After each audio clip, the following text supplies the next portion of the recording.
Bueno, pues el día de hoy o esta reunión del grupo, Pedagogía, Formación y Conciencia, pues tiene como objetivo compartir miradas diferentes sobre el tema conciencia, que es un gran tema, es un ámbito importantísimo, transdisciplinar, pero desde luego tiene mucho que decir en pedagogía, en educación, y entonces tenemos varios ponentes que van a compartir su mirada. Si os parece, podemos estructurar la propuesta en una exposición de más o menos 10-12 minutos y luego un pequeño coloquio y a continuación puede pasar otra persona, ¿vale? Pero claro, no muchas preguntas o no mucha intervención porque entonces nos dilataríamos, porque tenemos varias personas que compartir, que exponer, ¿no? Bueno, pues nada, me parece que Ronnie pidió ser el primero. Por alguna razón no puede exponer más tarde. O sea que cuando quiera Ronnie, pues adelante, ¿vale? Gracias. Hola Agus, muchas gracias. Sebas, compañeros, un gran abrazo desde Chile. Voy a pasar a compartir ahora.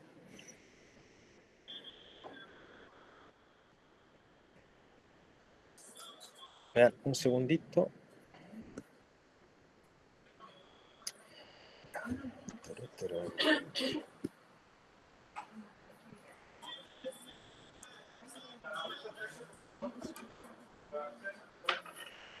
Permitido.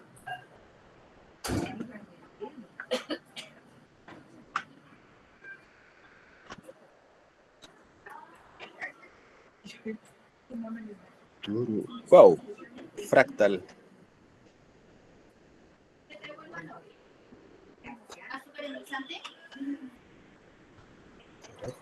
Ok, sí, se ve bien tu presentación. ¿Se ve bien? Sí.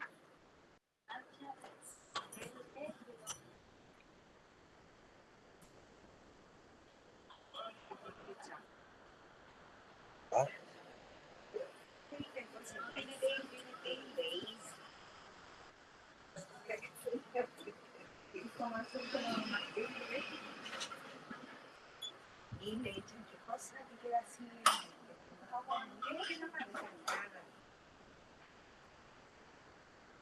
Ahí debiese verse. Usted me Correcto. confirma si todo ok. ¿Sí? ¿Todo ok? Ok. Perfecto. Muchas gracias a todos por su asistencia a este maravilloso evento, como decía Agus, lleno de personas maravillosas y de todas partes. Yo voy a abordar el tema de conciencia y experiencia a partir de ciertos fundamentos y métodos desde los cuales nosotros hemos venido trabajando en diferentes perspectivas.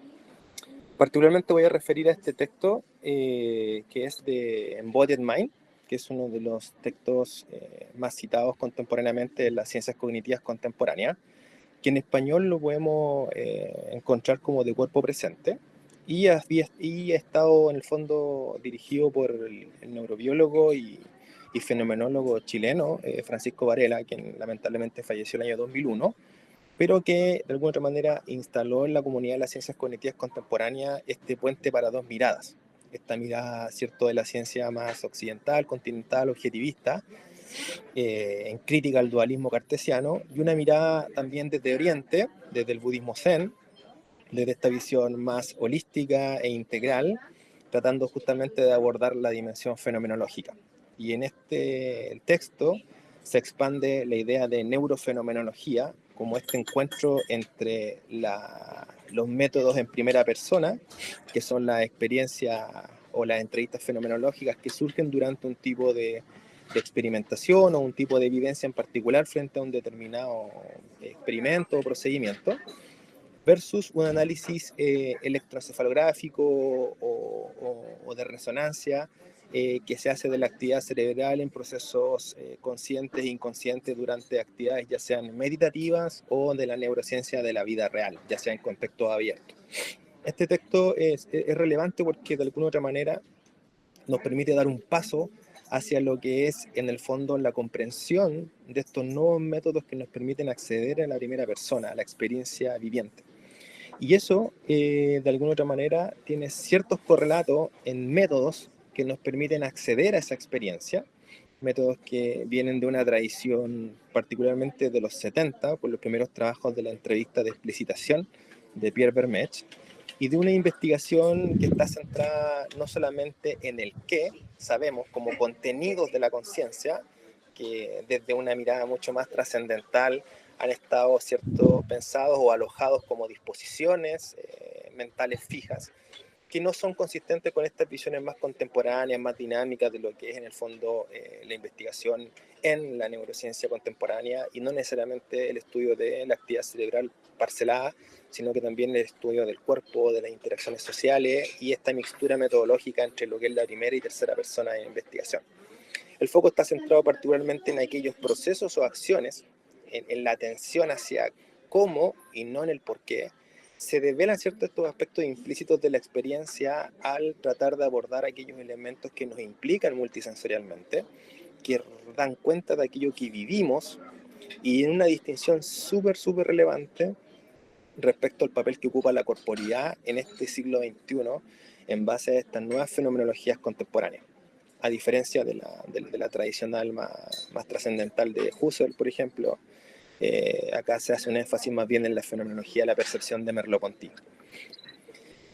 Particularmente la neurofenomenología como un área de investigación contemporánea en que se busca trazar este puente para dos miradas desde la primera y tercera persona, lo que por una parte se busca es dar explicación a los fenómenos que podemos tradicionalmente acceder por vía instrumental, cuantitativa, ¿cierto? Como son en el fondo los procesos perceptivos, la atención, la memoria, pero por otro lado, hacernos cargo también del problema duro de la conciencia, que está justamente en cómo explicar la experiencia a partir del reduccionismo clásico, que es ir a las partes y no comprender este fenómeno en su dimensión experiencial y vivida.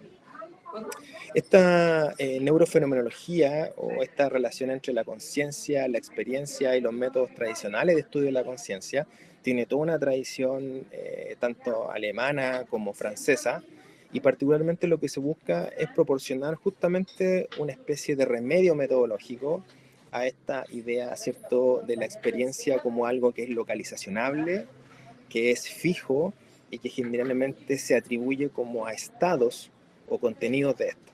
Lo que se busca justamente es tratar de revelar el papel irreductible de la experiencia y, por otra parte, relevar cuál es el papel que cumple el cuerpo, la corporeidad, la percepción en los fenómenos educativos más amplios.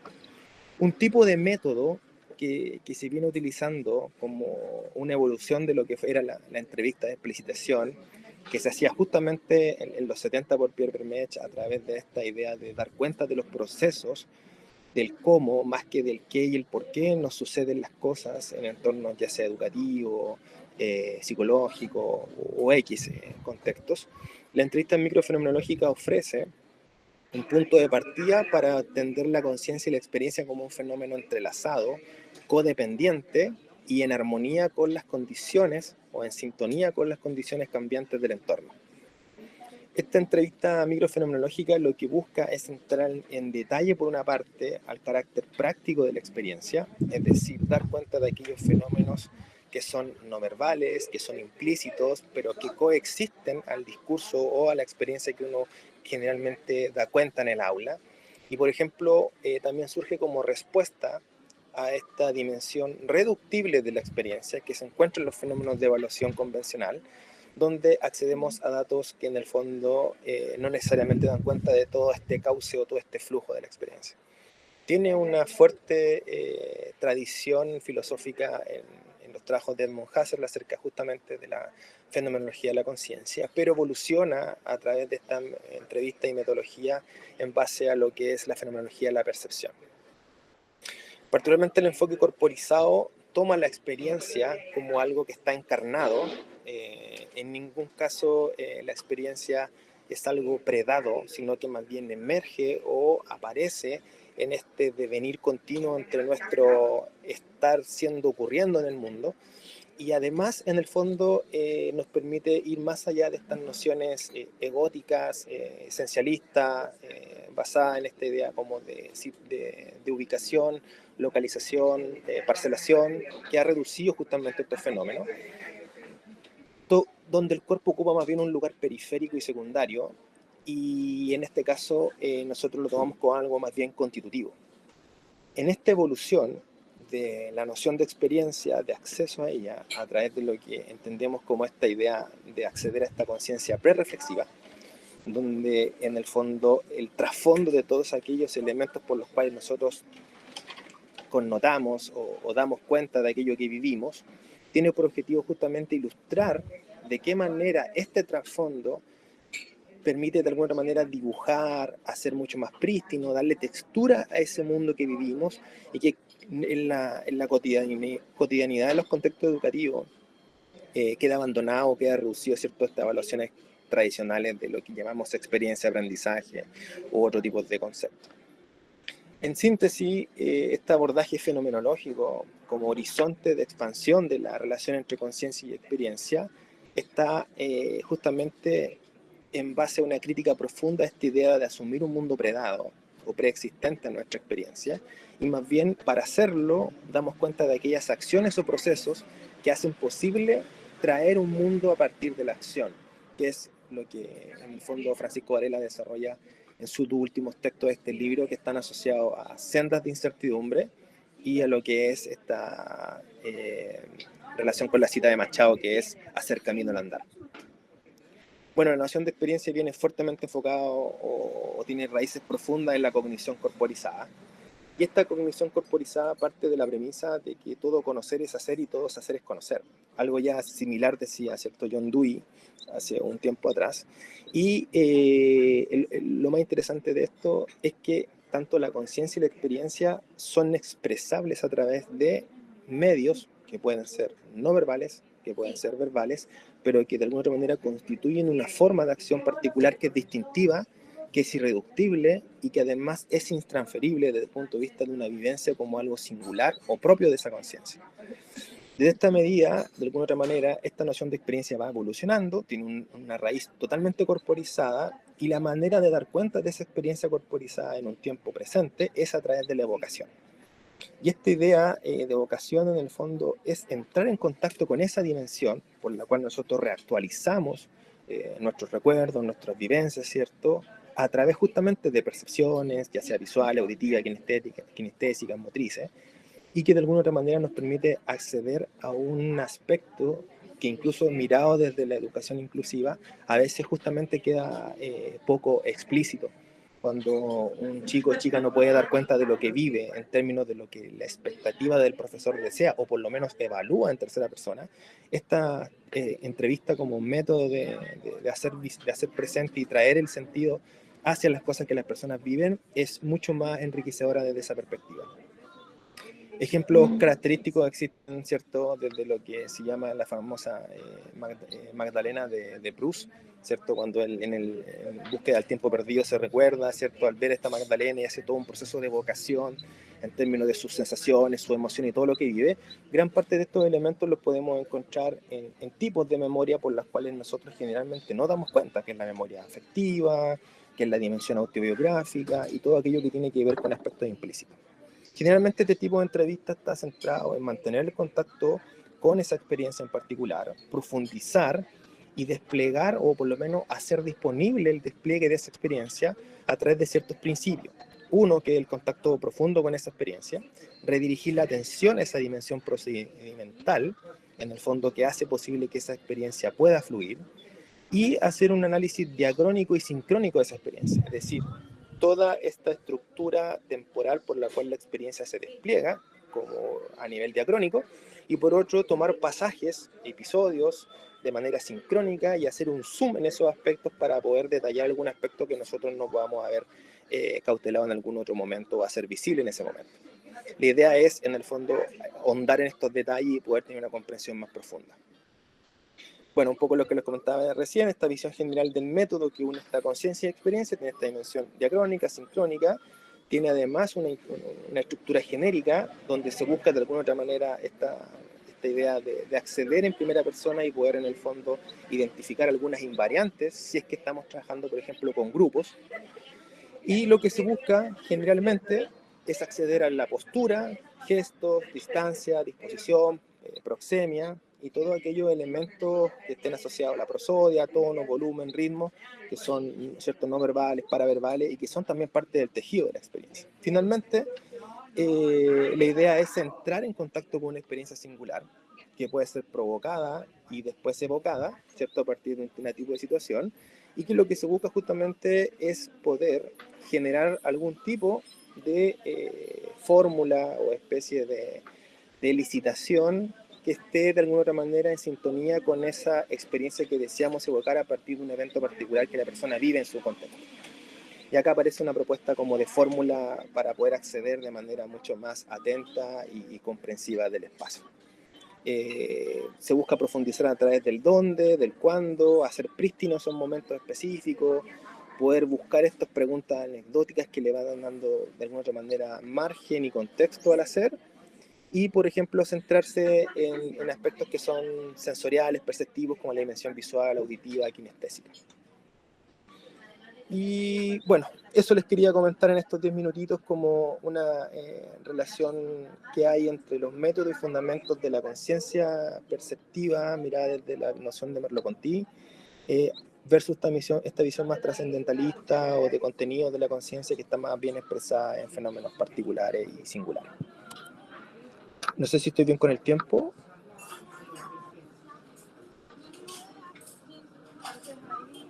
Ronnie, has estado muy bien de tiempo, muchísimas gracias. Lo que no sé, si os parece bien, es que quizá mejor podamos tener un turno de diálogo posterior, porque si no se nos va a alargar demasiado, ¿vale? Gracias Perfecto. por tu disciplina y por tu rigor, por el mensaje tan claro y tan científico que has compartido. Muchas gracias. Bueno, ahora que estamos un poco, somos 18 personas, me parece, ¿no?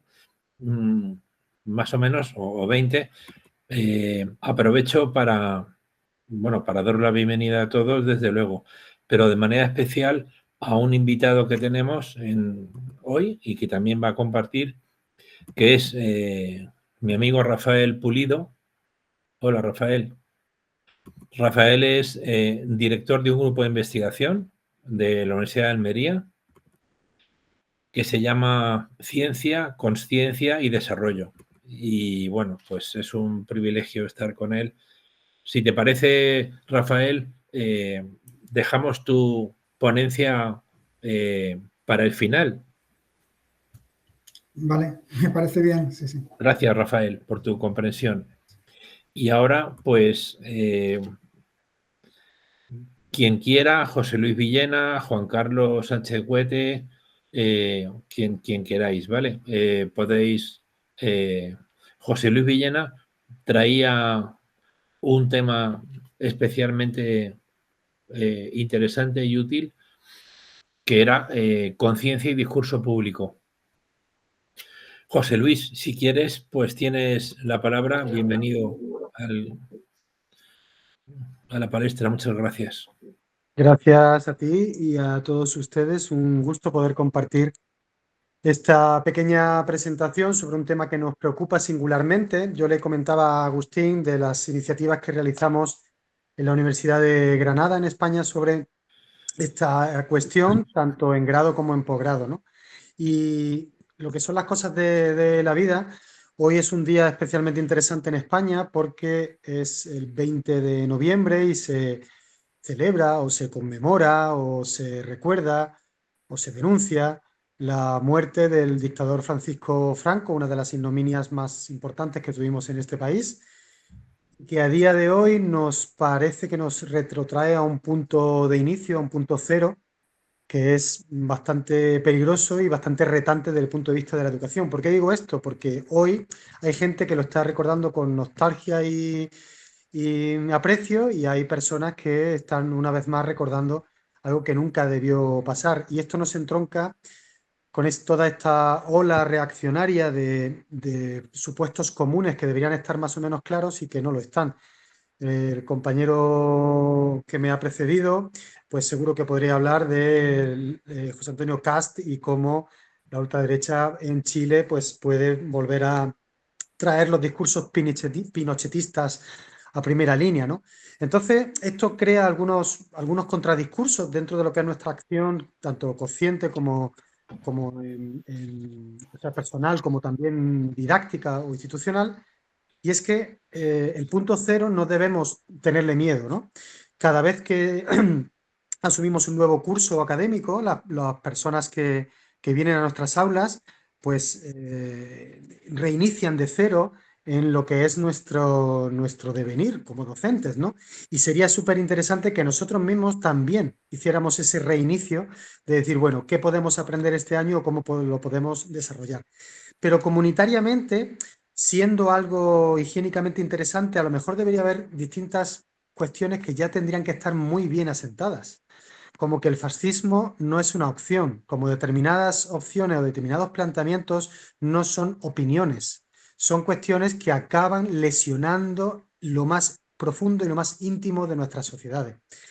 Entonces, igual que no perdamos nunca de vista que este reinicio que puede ser saludable e higiénico, este soltar, este desaprender, este liberarnos de tantas ataduras, haga que al menos podamos ir reteniendo siempre, ¿no? Algunas cuestiones que son interesantes. Entonces, yo, por ejemplo, planteo siempre en las sesiones, al inicio del curso, yo le planteo algunos dilemas sociales y educativos al alumnado, fundamentalmente de educación social, pero también del máster de estudios latinoamericanos.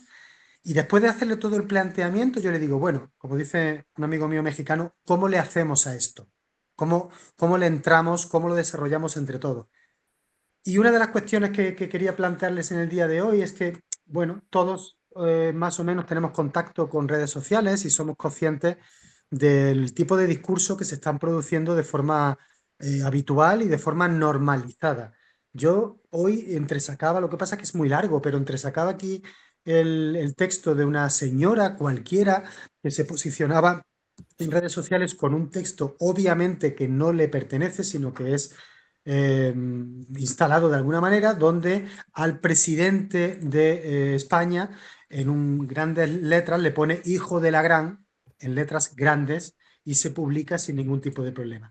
Y lo que ella utiliza para reforzar esto es una especie de alegato de que Richard Gere quería vivir 6 años en España, el actor, y que estaba en La Moraleja, una urbanización de lujo de Madrid, y que se ha visto obligado a volverse a Estados Unidos por la presión fiscal del gobierno español.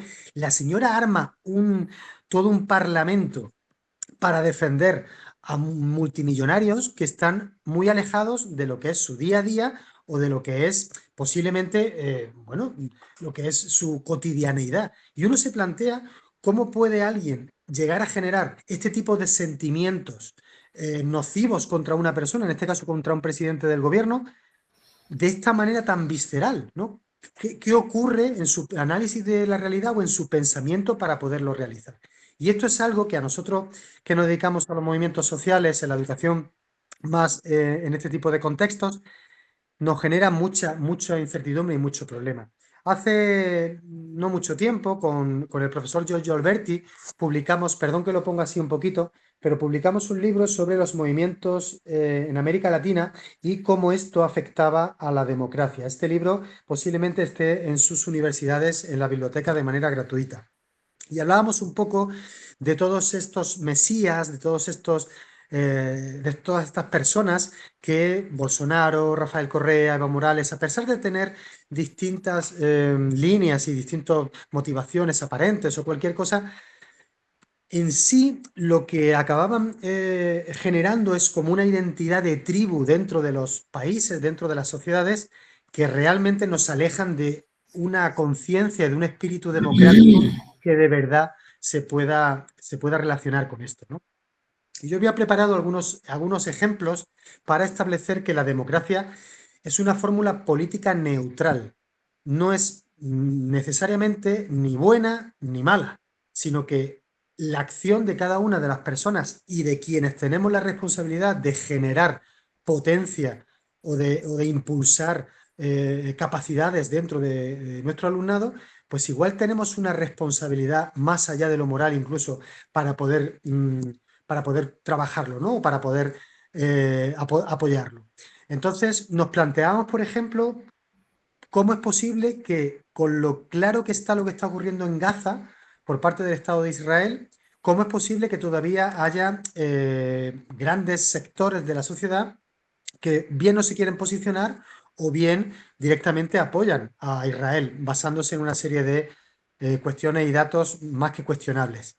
Pero también nos planteábamos que hay una pléyade importante de otros pueblos, como el pueblo saharaui, como el pueblo kurdo, numerosas minorías, que están también en una situación en la cual sus derechos humanos están siendo lesionados de una manera sistemática y, sin embargo, la contestación a nivel mundial no está llegando a esta cuestión, ¿no? Entonces, claro, la democracia es un camino más que algo que se da por supuesto.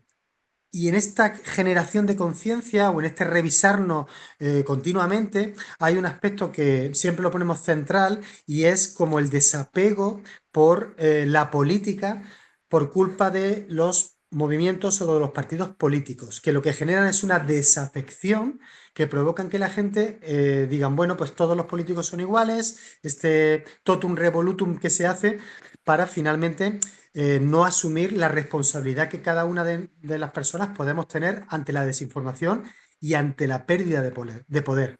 Asistimos hoy día, como nunca, por cómo se configura la profesión periodística y también por la irrupción de las redes sociales, en la generación de bulos como herramientas de poder.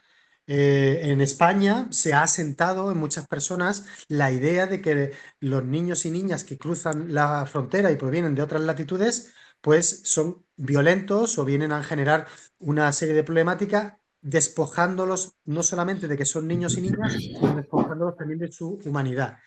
Las denuncias de fraude electoral en 2020 en Estados Unidos, en 2022 en Brasil, las formas de cómo Bukele, por ejemplo, en El Salvador, acaba llegando al poder exacerbando todo lo que tiene que ver con la actividad delictiva de los grupos organizados, pero también haciendo legitimar de alguna forma las torturas, algo que quizás nunca se debería haber aceptado, ¿no? Esto hace que las fake news, que los bulos sean moneda corriente, acaben configurando el pensamiento de las personas y la acabe desconectando a la gente de lo que es la propia ciudadanía.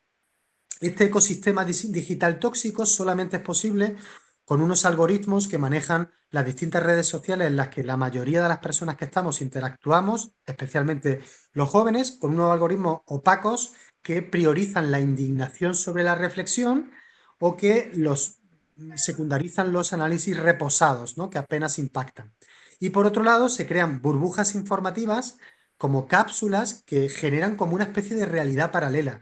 En España hemos tenido un contexto estructuralmente hostil hacia el pensamiento complejo, el pensamiento matizado, con el contrarrelato de cuestiones que han sucedido y que eran preclaras, pero sin embargo hay una voluntad de desinformación bastante grande.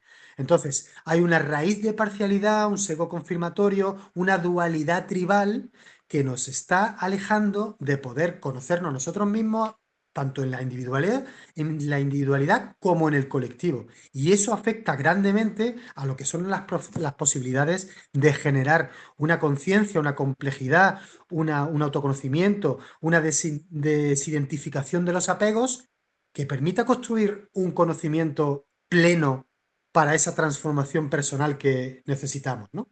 Entonces, algunas ideas que pueden servir para finalizar es que intentamos o pretendemos que en las sesiones de clase, de aula, se puedan incluir temas radicales. Los temas radicales como la muerte, la finitud, la violencia, también la violencia de Estado, la pérdida del espíritu democrático, la complicidad con determinadas atrocidades legitimadas democráticamente porque pertenecen a nuestro grupo, ¿no? Cuando se hace un escrache o se hace un acoso a un determinado político, pues si no es de mi grupo político, si no es de mi cuerda, pues no me afecta o no lo veo mal o no lo censuro, ¿no? Incluir esos temas radicales puede ayudar a abrir nuestro pensamiento.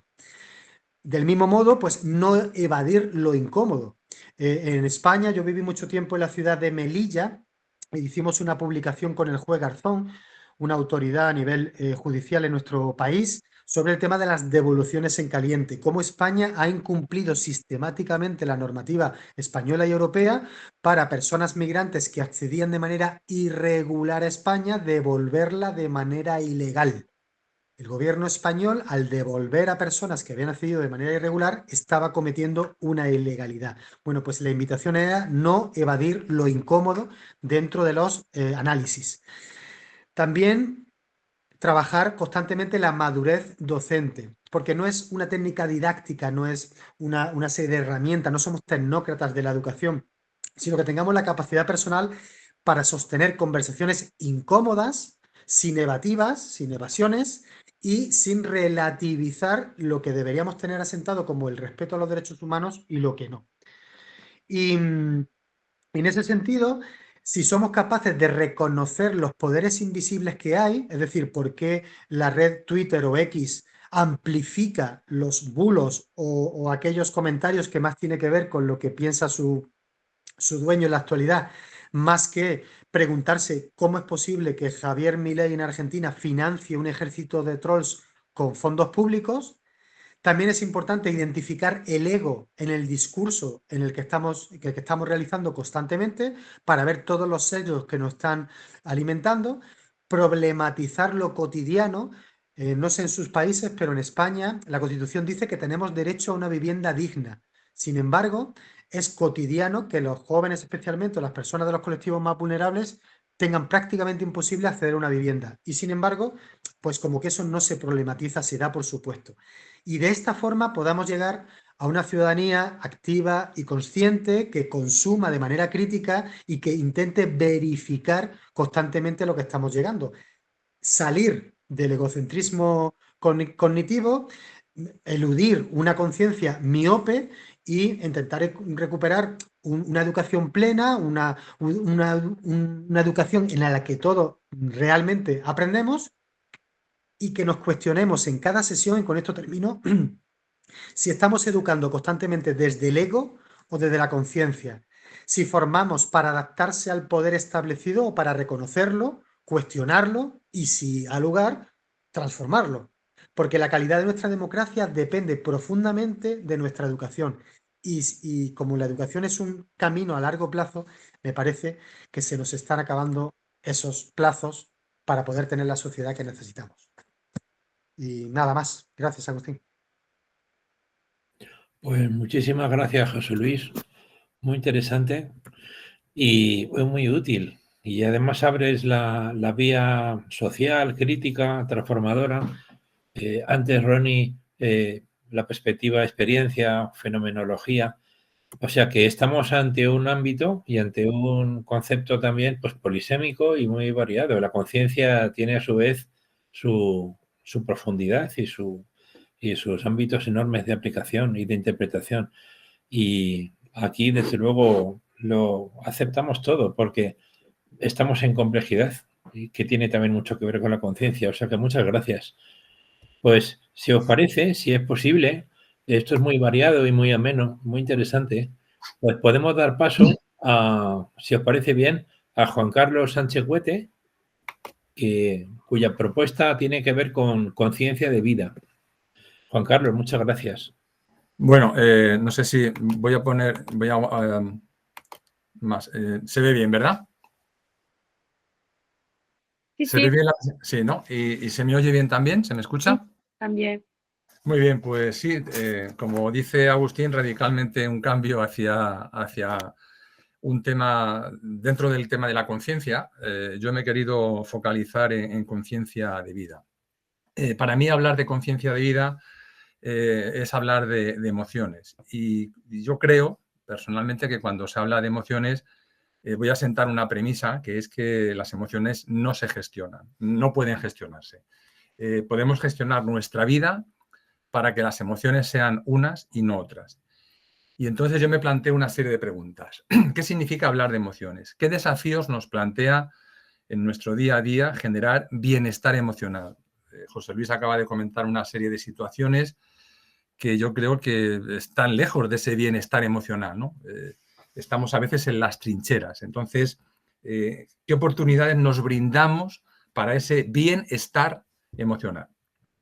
No cabe duda que una preocupación sobre esta temática es necesaria, y sobre todo considerando pues, los retos para la salud mental que para todos, pero especialmente en adolescentes y en jóvenes, se dan en la actualidad.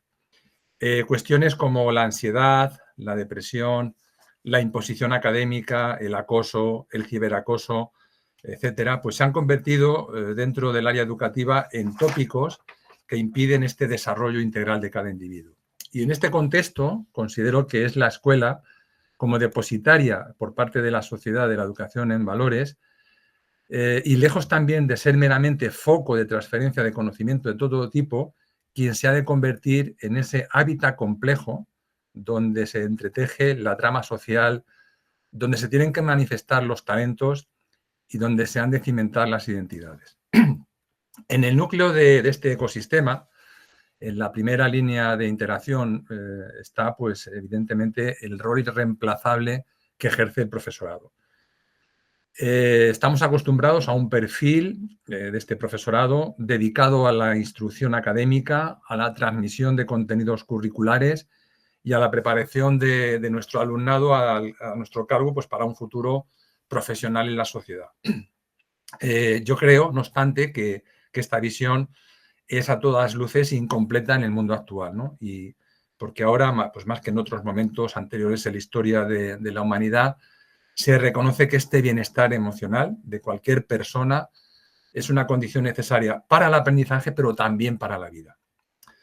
El profesorado ejerce un papel en la construcción de ambientes de bienestar porque es generador de clima positivo, con una función clave como es el ser educador emocional, que organiza también sus propias emociones para transmitir no solo conocimientos, también esas habilidades socioemocionales y sobre todo para promover esa autorregulación en nuestros alumnos y en nuestras alumnas. No tenemos que ignorar y no debemos ignorar nuestra tarea como agentes de detección y apoyo, recalcando esa necesidad de identificar señales de incomodidad o molestia y la importancia de actuar con aquellos estudiantes con problemas para proporcionarles los recursos adecuados, siempre en sintonía con las familias y en la colaboración con especialistas idóneos. He dicho antes, como premisa, que las emociones no se gestionan, que no pueden gestionarse, que podemos gestionar nuestra vida para que sean unas y no otras. Yo he cambiado de teléfono móvil hace poco y una de las aplicaciones que incorpora permite preguntarme sobre mi conciencia plena de mi estado de bienestar. El estado de bienestar de una persona pues comprende la salud física, la salud mental y la salud social. También el sentido de propósito que consiste en la razón o intención que da significado a nuestras acciones en la vida, ¿no? Que guía nuestras decisiones, que guía nuestro esfuerzo. Esto supone pues, tener objetivos claros, visión de futuro y motivación para esforzarnos en lograrlos, ¿no? Lo que a su vez puede mejorar el bienestar psicológico y la salud física. En ese estado de bienestar se ha de considerar la seguridad emocional y económica y la capacidad para desarrollarse plenamente en un entorno favorable. No se limita simplemente a la ausencia de enfermedades, también implica pues, un funcionamiento óptimo y la satisfacción en diversas áreas de la vida, y así lo indica la Organización Mundial de la Salud. ¿Cómo te sientes? Es una pregunta que el dispositivo me plantea sobre mi estado de ánimo, que es un estado mental general de larga duración. Yo puedo responder genial, bien, normal, mal o muy mal. Después me cuestiona qué emociones describen mejor cómo me siento. La emoción es una reacción de corta duración ante un acontecimiento o una experiencia significativa. En ese momento, mi respuesta, la respuesta que yo di, se ligaba a seguridad, satisfacción, calma y tranquilidad. Y a la pregunta ¿qué me hacía sentir así? En ese instante yo respondí casa, identidad, familia, salud y ejercicio. Podría haber añadido amigos y hobbies sin problema alguno. Y por último me preguntó algo más que añadir y rápidamente le respondí hablar sobre mi conciencia de vida, con un emoticono de un corazón de color amarillo. El color amarillo está asociado con el sol, con la luz y según dice Internet y la inteligencia artificial, pues significa una manera positiva, optimista, alegre, enérgica y de creatividad, ¿no? Así pues el 25 de octubre de 2025, sábado, antes de comenzar esta ruta, un ciclista que yo hice de casi 40 kilómetros en un pueblo de Madrid, mientras desayunaba junto a mis 6 compañeros de ruta, yo me sentía satisfecho, me sentía tranquilo, me sentía seguro y en calma. Y estaba así por aspectos como mi casa, mi identidad, mi familia y el ejercicio que iba a realizar y mi estado de salud. Para mí esa ruta ciclista era un reto de casi 40 kilómetros por un terreno que yo no conocía, en un pueblo, San Martín de Valdeiglesias, donde está lo que llaman la playa de Madrid, el pantano de San Juan. Ahí veis una fotografía que yo tomé mientras estaba en una terraza, pues ya casi a falta de 6 kilómetros para finalizar esa etapa ciclista, donde nos estábamos tomando pues una cervecita con unos torrenos, ¿no? Yo no lo hice, pero si en ese momento de finalizar hubiera vuelto a responder a las preguntas, seguro que mi respuesta hubiera sido me siento genial. Las emociones elegiría alegría, asombro y contento por haber acabado la etapa sin contratiempos. Hubiera dicho también satisfacción, feliz y emoción por compartir una experiencia con amigos. Hubiera dicho también orgullo y tranquilidad por superar un reto personal, porque, bueno, pues yo todavía me niego a ir en bicicleta eléctrica. Yo iba en bicicleta pulmonar. Mis otros compañeros iban en eléctrica, salvo uno. Entonces, bueno, pues seguramente esa hubiera sido mi sentimiento en ese momento, mi conciencia de vida, ¿no? Y bueno, como también soy creyente, pues quizá hubiera hablado de agradecimiento a mi buen Dios, pues por permitirme en ese momento ese regalo que la vida me estaba dando. La educación emocional tenemos que entenderla como una innovación educativa que se justifica en esas necesidades sociales y que se compone pues, por competencias emocionales con una proyección hacia el desarrollo de esas competencias para contribuir a ese bienestar personal y social. Un estado de ánimo positivo produce mayor atención, más pensamiento creativo, lo que contrasta con un estado de ánimo negativo que produce menor atención. Y cuando alguien está de mal humor, siempre nos ponemos a la defensiva, ¿no? Por lo que exclusivamente casi seguimos instrucciones en lugar de incentivar ese pensamiento creativo y generar nuevos conocimientos. Con esta conciencia de vida, quiero expresar aquí una metáfora de Brian Dyson, expresidente de la Coca-Cola, con estas 5 bolas de la vida, ¿no? Él comparaba la vida como un juego en el que estamos haciendo malabarismos con 5 pelotas en el aire. Las pelotas corresponden al trabajo, a la familia, a la salud, a la amistad y al espíritu. Él decía, todas las mantenemos en el aire. La idea principal es que el trabajo es como una pelota de goma. Si cae, rebota. Las otras 4, familia, salud, amistad, espíritu, son de cristal y si se nos caen, pueden romperse irreparablemente. Por lo tanto, es crucial mantener el equilibrio y no descuidar las tareas más frágiles y valiosas de la vida. Tenemos que trabajar de manera eficiente, sí, pero no las laborables. Salir puntualmente del trabajo, no procrastinar porque vamos a hacer, no, nos salimos con puntualidad. Darle el tiempo necesario que la familia necesita. Darle el tiempo necesario que las amistades necesitan. Descansar lo que necesitemos cuidando nuestra salud y también, por supuesto, nuestra espiritualidad. Seamos de la creencia que seamos. Por eso, este reclamo a ser competentes en conciencia, a usar la creatividad y la imaginación para manifestar nuestras ideas, nuestras opiniones, nuestros sentimientos y emociones desde el respeto y el diálogo. José Luis hacía alusión antes al tema de las redes sociales, ¿no? Qué envenenadas están. Tenemos que tomar conciencia de las propias emociones en el momento en que surgen, de dar nombre a esas emociones y entender qué situación la está desencadenando. En nosotros mismos, pues, para reconocer cuando sentimos una cierta frustración, superarla. Cuando estamos mal y somos conscientes de ello, dar un paso adelante para superarlo. También necesitamos tomar perspectiva y comprender a los demás, percibiendo sus emociones, implicándonos de forma empática en sus vivencias. Yo creo que la vida es como el mar, ¿no? Dichosa en su tranquilidad, pero devoradora en su bravura. Y aquí yo creo que en esta vida, y hoy más que nunca, tenemos que estar preparados a todo y para todo. Y gracias con emoción. Qué bien, muchas gracias, Juan Carlos. Pues qué bonito lo que está saliendo, ¿no? Tan diverso, tan variado y tan complementario. Yo pienso que son todos ámbitos de formación y ámbitos de investigación y también son accesos, ¿no? Accesos a este políedro complejo que nos ocupa. Y en cuarto lugar, pues tenemos, si os parece bien, tenemos 2 ponencias más y después dialogamos lo que queramos con quien queramos, ¿vale? De los que hemos escuchado. Aunque otras personas podían también haber expuesto, por ejemplo, Guadalupe, una tesis doctoral sobre la conciencia incluida en la formación del profesor universitario, etcétera. Pero bueno, Juan Andrés Chulde, si te parece bien, y Juan Andrés comparte con todo el grupo la cuestión de la conciencia desde la perspectiva de la investigación para una educación cuyo sentido es una humanidad más unida. O sea que muchas gracias. Muchas gracias, Agustín. No sé si se me escucha. Sí, ¿no? Bueno, pues muchas gracias a todos y a todas.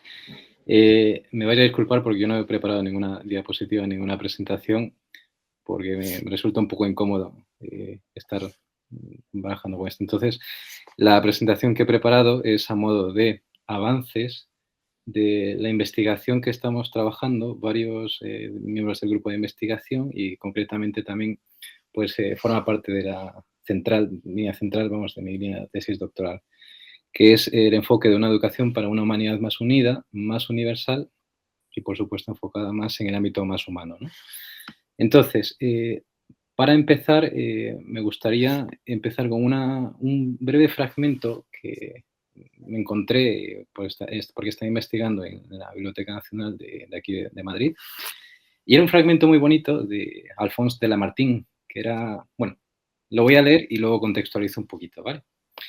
El fragmento decía así, dice, no se habían inventado aún esas divisiones de facultades y esas especialidades de profesiones que descomponen un hombre entero en fracciones de hombre y que le achican descomponiéndole. No decían, este es un ciudadano civil, aquel es un ciudadano militar, este es poeta, aquel es orador, es un abogado, aquel es cónsul. Eran todo eso a la vez y si la naturaleza y la vocación les habían dado todas esas aptitudes. No mutilaban arbitrariamente la naturaleza como hacemos tan desgraciadamente hoy en día, con gran detrimento de la grandeza de la patria y de la especie humana. Este es un fragmento de un libro de Alphonse Martin, publicado en el año 1876. Y este fragmento, y a quien hacía referencia o a quien hacía alusión, era a Cicerón, la época en la que había vivido él, ¿no? Uno de los grandes a lo largo de la historia de la humanidad, ¿no? Bien, con este breve fragmento voy a articular un poquito, espero no pasarme de tiempo, me he puesto un cronómetro aquí, y voy a hablar muy brevemente del enfoque que estamos trabajando y más concretamente de lo que ya es prácticamente la tesis doctoral, ¿no? Que es, por una parte, qué es aquello que entendemos por unidad humana, qué es aquello que entendemos por la pedagogía de la humanidad, porque en síntesis la humanidad, o sea, unidad y universalidad es sinónimo de humanidad. No se puede educar para una humanidad si no tienes en cuenta la unidad inherente que es el ser humano. Sería algo incongruente, ¿no? Entonces, lo he estructurado esta pequeña ponencia, esta pequeña intervención en 3 partes.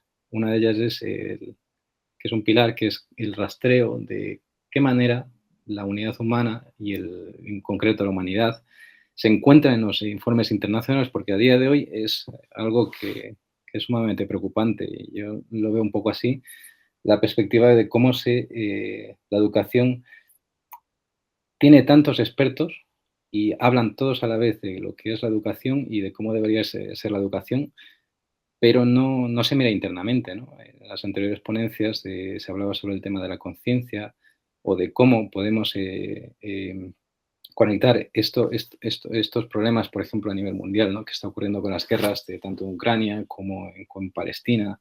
Es algo que es inconcebible y es algo que duele a la humanidad. Entonces, una de las primeras partes o pilares de esta investigación es identificar de qué manera se encuentra, ¿no? Pues este constructo de humanidad o de unidad humana. Y la ONU, son muchos los diversos enfoques que le dan y tienen unas palabras súper bonitas de educación para la ciudadanía global, educación para el desarrollo sostenible, educación para el desarrollo, educación antirracista, pero si nos fijamos en la realidad y en los centros educativos, porque al trabajar también yo con directores de centros educativos a los que he entrevistado y he estado también en contacto con ellos de toda España, una de las preguntas que les hacía era de qué manera podían incluir esta unidad, ¿no? Y por una parte ellos decían que era algo esencial, que no sabían por qué todavía en la normativa española, que eso también es una cosa de la que está investigada y que he sacado, pues varias conclusiones. Y una de ellas es que precisamente la unidad no se encuentra en el currículo español.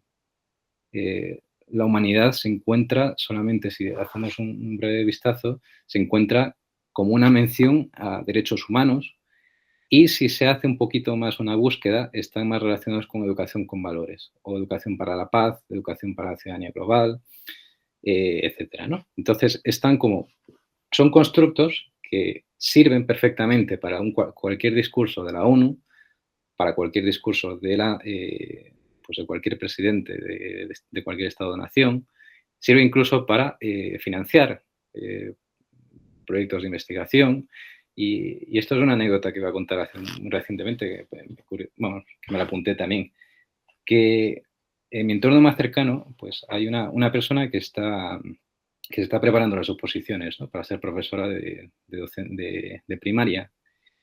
Y en la preparación de estas oposiciones, al parecer le preguntaba, o sea, la preparadora y la docente que se encargaba de prepararle, le decía, tienes que incluir para que el tribunal, o sea, refiriéndose a los objetivos de desarrollo sostenible y al enfoque competencial, dice, tienes que incluirlo aunque no lo entiendas, porque eso te va a valer para poder obtener la plaza. Y eso es algo que a mí me impactó, porque dices, si nos planteamos la educación desde el punto de vista de quedar bien o desde el punto de vista superficial, ¿qué clase de profesores o qué clase de profesionales de la educación, si es que se puede denominar así, están formando las futuras generaciones, ¿no? Anteriormente se hablaba también de la preocupación del auge de la extrema derecha, de la deshumanización que existe actualmente. Y es que precisamente una de las hipótesis que planteamos es que se ha utilizado, estamos educando para todo excepto para la humanidad. Y esta humanidad pues está siempre relegada o siempre está de manera transversal o siempre está asociada con los conceptos de derechos humanos, pero Unión Europea hace exactamente lo mismo a través del Marco Europeo de Competencias Clave, de Erasmus+, insisten también en la ciudadanía democrática, en la cohesión social, en el diálogo intercultural, la comprensión entre pueblos europeos, que cabe recordar también que la iniciativa de educación para la ciudadanía global, que es uno de los conceptos, o educación global, que es uno de los conceptos que he encontrado que están más asociados con el tema de una educación para una humanidad un poco más amplia, una ciudadanía más amplia, y es que surge a finales del siglo XX, con Oxfam, que es una entidad que precisamente se preocupó por esto, ¿no? De que había un claro aislamiento por parte de cada Estado-nación, el que decían, oye, que hay que abrir estos espacios porque es que si no, es que no avanzamos a ningún lado, ¿no? Lo mismo ocurre también con el Consejo de la Unión Europea, la Education for Democratic Citizenship and Human Rights. Hablan todos exactamente del mismo discurso. La convivencia, el respeto, la cohesión social, la justicia social. Y al final esto nos lleva a una de las ideas que es uno de los constructos que también es los constructos vacíos. Es decir, nos hartamos de decir que la educación es esto, que la educación es aquello, pero al fin y al cabo queda en el papelito o quedan informes infinitos de la OCDE. Hace poco también las entrevistas que hacía a los directores escolares les decía si habían utilizado o si habían asociado de alguna forma la humanidad o de alguna forma también con conceptos que se planteaban desde la OCDE, ¿no? O desde de este tipo de entidades. Lo que realmente decían ellos, y esto en la publicación de la tesis saldrá, es que lo incluyen pero por obligación, porque ellos lo que hacen es precisamente esa conexión que tienen como comunidad educativa, y dentro de esa comunidad educativa es aquello que les une. Ese es uno de los pilares fundamentales. Es el primer entorno cercano en el que un niño, y no solo el niño, sino también toda la comunidad educativa, aprende a ser. Entonces, si añadimos más constructos que impiden ese entendimiento de humanidad, que aleja un poco más, porque al hablar de ciudadanía global, por ejemplo, ya estamos metiendo demasiados conceptos, y esos conceptos al final se malinterpretan según este autor, según este otro autor, según este informe, etcétera. Pues al final lo que ocurre es que existe como una dispersión de tanta información que al final estamos completamente desconectados. Y al estar completamente desconectados, lo que ocurre es que efectivamente cada uno quiere ir por su camino. Y lo que ocurre esto es que actualmente vivimos en un problema de individualización constante. Los problemas que están ocurriendo ahora mismo a nivel global es que es algo preocupante, y desde luego yo no sé cómo no se está planteando este tipo de investigaciones de cara a fomentar una entidad, porque también preguntamos a los directores si estaban de acuerdo o qué les parecía la idea de una entidad autónoma especializada solamente o dirigida por especialistas de la educación, y su respuesta es que sí, que habría que plantearla, pero también tienen sus dudas, porque dicen, ¿quiénes se encargarían de ellos, de esta entidad? Estamos preparados también actualmente para poder llevar a cabo un tipo de ONU solamente exclusiva de una educación. Pues eso es una de las cuestiones que también planteaba, ¿no? Y bueno, para ir terminando también, los dos siguientes pilares, que era la legislación española, como comentaba antes, ¿no? La LOMLOE, que es la ley la más cercana, porque España tiene un recorrido de leyes que es extenuante, y gran parte de lo que se ha hecho, pues efectivamente se ha perdido en cada cambio de ley. Entonces, ahora mismo la investigación que ya está preparada, he analizado, por una parte, el currículo de España y luego el de cada comunidad autónoma. Y entonces, los conceptos asociados con humanidad siempre están conectados completamente a derechos humanos, pero rara vez se conectan con la conciencia, con ser, además de aquellos valores de un valor para la paz, etcétera. Siempre están como muy desconectados, ¿no? Siempre se quedan como muy en el aire, y siempre se quedan como que tienen que aparecer sí o sí en algún sitio, pero luego tú haces lo que quieras en tu clase. Y por último, un tercer pilar, que es una de las principales también, que es la percepción de estos directores, ¿no?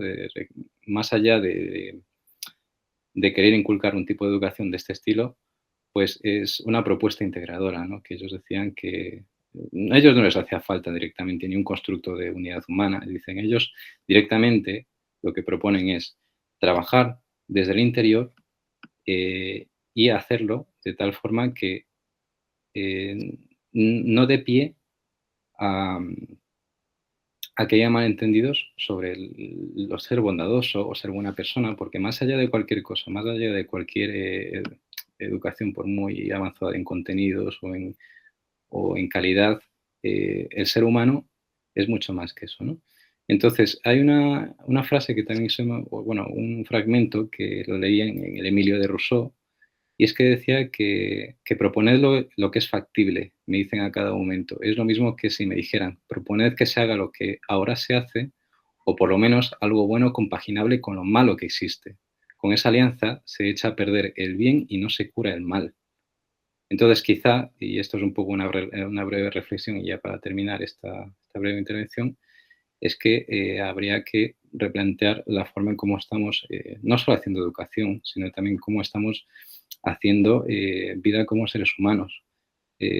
Heráclito, en uno de sus libros, en el libro que además lo tengo por aquí, dice, me investigué a mí mismo. Que además, este es un librito que se llama Razón Común, no sé si lo veis por aquí, pero bueno, Razón Común, ¿no? Y aquí, este me encantó porque efectivamente luego hace una explicación y dice, me investigué a mí mismo. Y ese es quizá uno de los primeros pasos, antes de querer incluso indagar una investigación para una unidad más unida, ¿no? Así que nada, muchísimas gracias y no sé si me he excedido de tiempo. Muchas gracias. Muchas gracias, Andrés. Yo creo que te has ajustado muy bien al tiempo. Muchísimas gracias a ti también por tu contribución. Son todas muy diferentes y muy complementarias. Bueno, en quinto lugar, si os parece bien, damos la entrada a Rafael Pulido Moyano, que, como he comentado antes, pues es director del Grupo de Investigación Ciencia, Consciencia y Desarrollo de la Universidad de Almería, y su ponencia, para compartir con todos, pues tiene otra lectura diferente, igual que todas las aportaciones han sido diferentes entre sí. Y esta se llama Educación y Sabiduría no dual. Muchísimas gracias, Rafael. Muchas gracias a ti, Agus. Ya desde hoy te llamaré Agus, porque veo que tus colegas te llaman así. Gracias por haberme invitado a esta reunión de vuestro grupo. Creo que te lo dije, pero no me perdonaré nunca que haya tardado pues casi 29 años en entrar en contacto contigo, a pesar de que somos compañeros de la misma área de conocimiento, ¿no? Pero bueno, así lo dispuso el universo. Estaba escuchando las exposiciones y me venían sensaciones un poco contradictorias, porque por un lado pensaba, ¿qué hago yo aquí, ¿no? ¿O cómo encajo yo en todo esto? Pero inmediatamente me venía el pensamiento de, no, pero si este es el terreno o los terrenos en los que tú te has movido, ¿no? Yo dediqué un tiempo de mi labor como investigador a los asuntos de la llamada educación política, y cuando escuchaba a José Luis me resonaba mucho todo eso, ¿no? Y buena parte de mi currículum profesional se ha basado en temas de educación intercultural, una educación intercultural con vocación universalista, y entonces me resuena muchísimo todo el planteamiento de Schulde. Y cuando escuchaba a Juan Carlos hablar del bienestar, de las emociones, de la conciencia plena, bueno, esto de la conciencia plena, fíjate, durante unos años yo fui presidente de la Asociación Profesional de Especialistas en Mindfulness. Entonces, la práctica de la atención plena, o el llamado mindfulness, para mí es algo muy importante en mi vida. No como una técnica o un método para sentirnos mejor, para desconectar, para hacer más soportable esta vida loca que llevamos, sino una práctica implicada o incorporada a un camino de práctica espiritual más amplio y más profundo, ¿no? Donde la atención plena es una herramienta importante, pero no deja de ser una herramienta. Y quizás tengo que hablar de esto último, de mi ubicación en un camino de práctica espiritual. Yo he nacido en una familia cristiana y he tenido una educación cristiana como tantísima gente en este país, ¿no? Eso de uno es cristiano por razones sociológicas, ¿no? Si eres español, tienes muchas probabilidades de haberte criado en un entorno donde la tradición cristiana, pues católica más concretamente, era la dominante, ¿no? Yo mañana cumplo 58 años, por cierto, y claro, por la edad que tengo, pues, y por haber nacido en España, pues casi que estaba predestinado a esa base cristiana en mi educación y en mi formación. Pero bueno, luego la vida pues me lleva a otros terrenos religiosos o espirituales, como es el budismo. No me hago budista, nadie se hace budista. Uno simplemente se desprende de una serie de cosas y entonces te identificas con ese modelo, con esa filosofía, como queráis llamarlo, del budismo, ¿no? En mi caso, estuve vinculado a un templo, a un monasterio, donde tomé unos votos, y esos votos condicionan de manera radical mi vida, tanto a nivel familiar como a nivel laboral, en mi relación con mis amigos y todo, ¿no? En concreto, dentro del budismo hay muchas tradiciones. Yo practicaba y practico la tradición del Zen, que es una tradición de budismo japonés, y dentro del Zen, la escuela Soto, y dentro de la escuela Soto tomé esos votos que, como digo, son la guía de mi vida. Entonces, todo lo que hago, incluida esta charla y compartir con vosotros este momento, pues todo lo que hago está dirigido desde ese compromiso vital.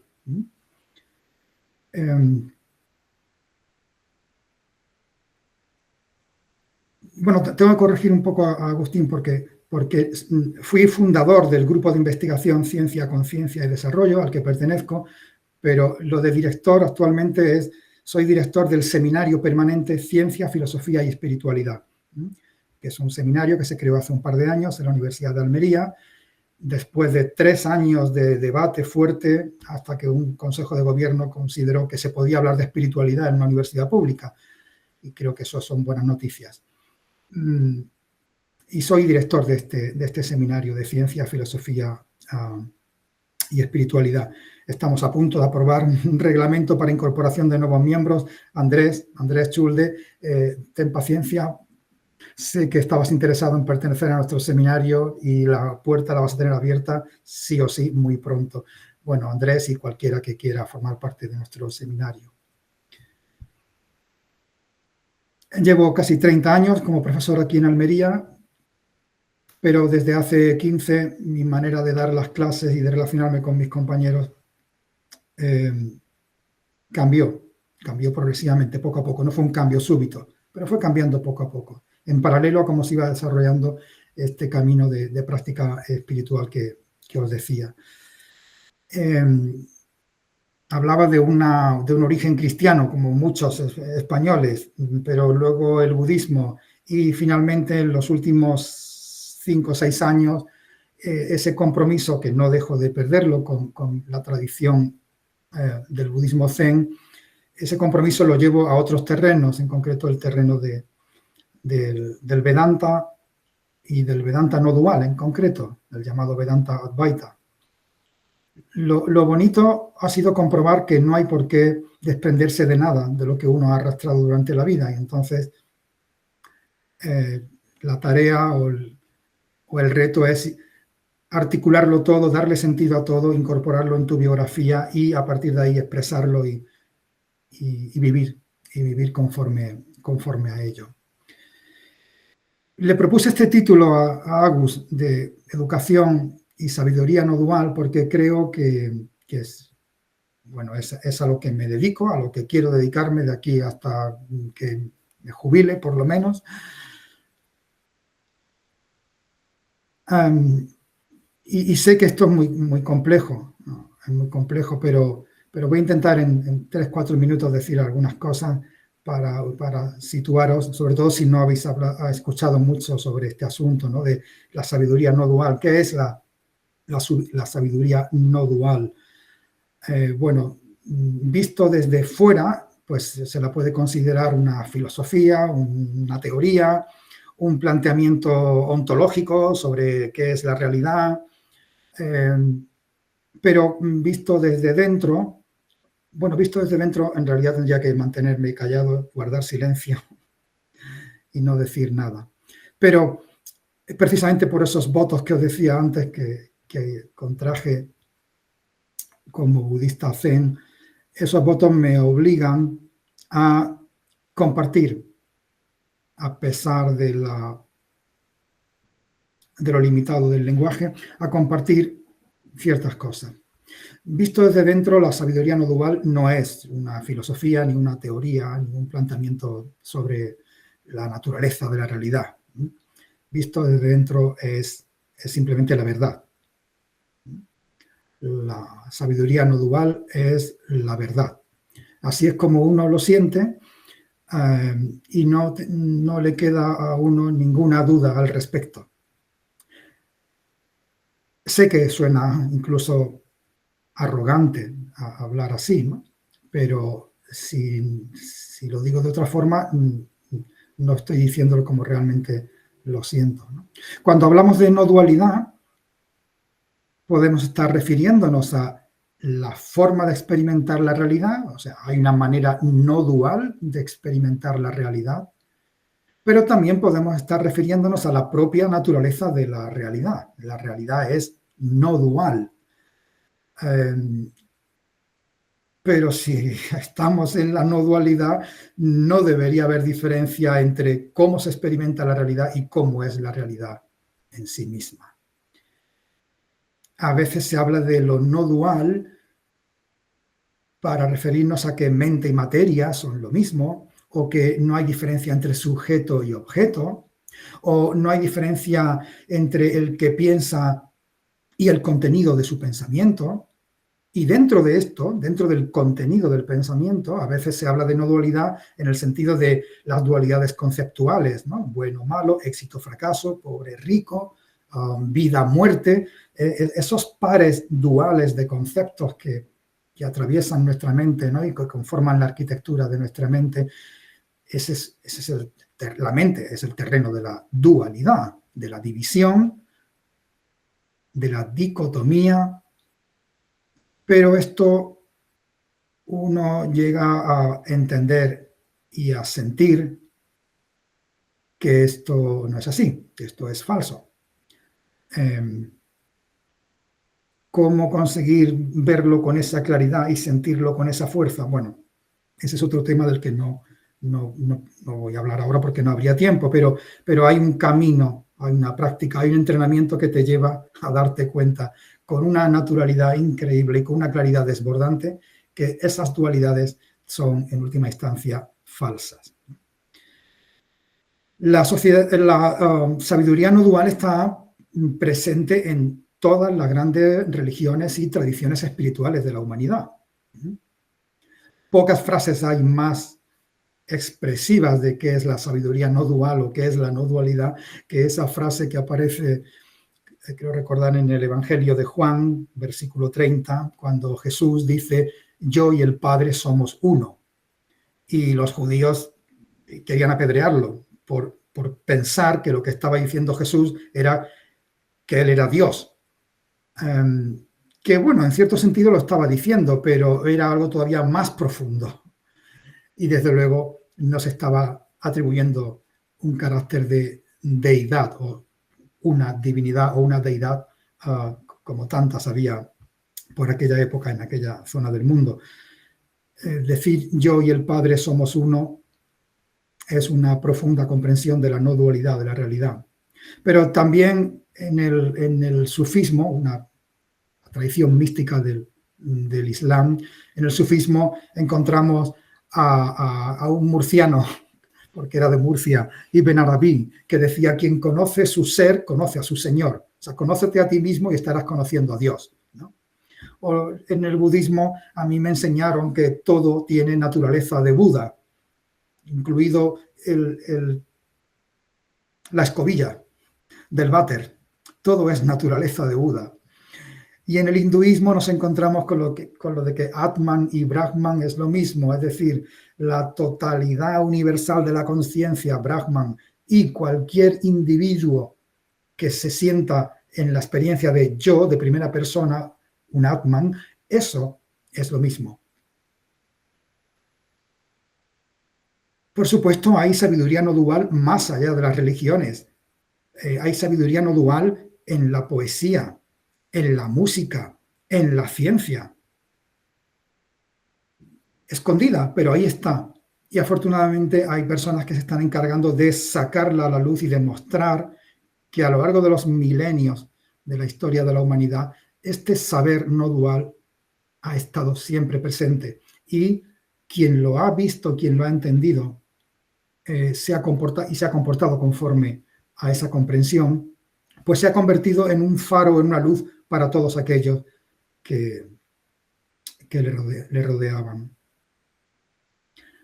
No dual, Advaita, no dos. No dos significa que En última instancia, no hay diferencia entre sujeto y objeto, entre maestro y alumno, entre mente y materia, entre masa y energía, entre onda y partícula. Yo voy a publicar en unos meses un libro en la editorial Springer. Se va a publicar en inglés, pero espero que pronto se traduzca al español.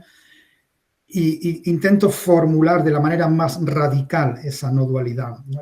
Y creo que la manera más radical de expresar qué es el saber no dual es decir que la existencia y la conciencia, o con otras palabras, el ser y el conocer, no son dos. Es nuestra mente la que los ve como dos cosas, pero no lo son. La sabiduría no dual ha sido desarrollada con especial fuerza dentro de la tradición del Vedanta. Y este Vedanta no dual, el Vedanta Advaita, hay otros Vedantas, hay varias corrientes, varias escuelas dentro del Vedanta, pero el Vedanta que enfatiza la no dualidad, para mí se ha convertido en los últimos años en una fuente de inspiración, en lo personal y en lo profesional. Yo intento darle a mis clases un barniz de filosofía vedántica. Y en el Vedanta más moderno, el que se revitaliza a partir de finales del siglo XIX, pues encontramos una figura como la de Swami Vivekananda, que para mí es un clarísimo referente. Y sobre todo un referente para quienes practicamos en el campo de la educación. Vivekananda decía que la educación es la ayuda que le damos a los demás para que manifiesten o expresen su perfección inherente, o dicho con otra palabra, su divinidad. Swami Vivekananda decía, descubramos que somos naturaleza divina y una vez que lo hemos descubierto, ayudemos a los demás, a los que todavía no se han dado cuenta, ayudémosles a reconocer esa naturaleza divina, esa perfección inherente, decía Vivekananda. A partir de ahí, él expuso los principios de lo que podríamos llamar un programa pedagógico. Y tenía poco que ver con religión, por cierto. Él hablaba de formación del carácter, de adquirir hábitos que te hagan ser resiliente en la vida. Él hablaba de la vocación de servicio hacia los demás. Qué importante es el dar sin esperar premio. Y todo este planteamiento que él decía que debería ser la seña de identidad de una educación para una nueva humanidad, todo este planteamiento estaba basado en una comprensión no dual de la realidad. En algún trabajo en los últimos años he intentado articular con un poquito más detalle este programa pedagógico y hablo, en un artículo de 2023, hablo de cómo las tres grandes áreas curriculares de esa nueva educación basada en la comprensión no dual, las tres grandes áreas serían la de purificar la mente, esto que tendría que ver mucho con el llamado trabajo con nuestras sombras. La segunda sería la pacificación de la mente, que es enseñar a los niños y a los jóvenes a no solo a practicar atención plena, sino a meditar, a mirar hacia adentro, a desarrollar una visión introspectiva, a, ¿por qué no?, practicar la absorción meditativa, un estado en el que se descubren cosas maravillosas sobre cómo somos y cómo es el mundo. Y la tercera área curricular de la que yo hablaba en ese artículo es la de expansión de la mente, que podríamos decir expansión de la conciencia, entendiendo en este caso la conciencia como la apertura de nuestra mente a captar más elementos de la realidad, más complejos y más relaciones entre ellos. Pero esa expansión de la mente se ve muy dificultada si previamente o en paralelo no hemos llevado un trabajo de purificación y de pacificación. Creo que este mundo, este Titanic que se hunde mientras tantos y tantos siguen bailando y tocando instrumentos musicales, pero el Titanic se está hundiendo.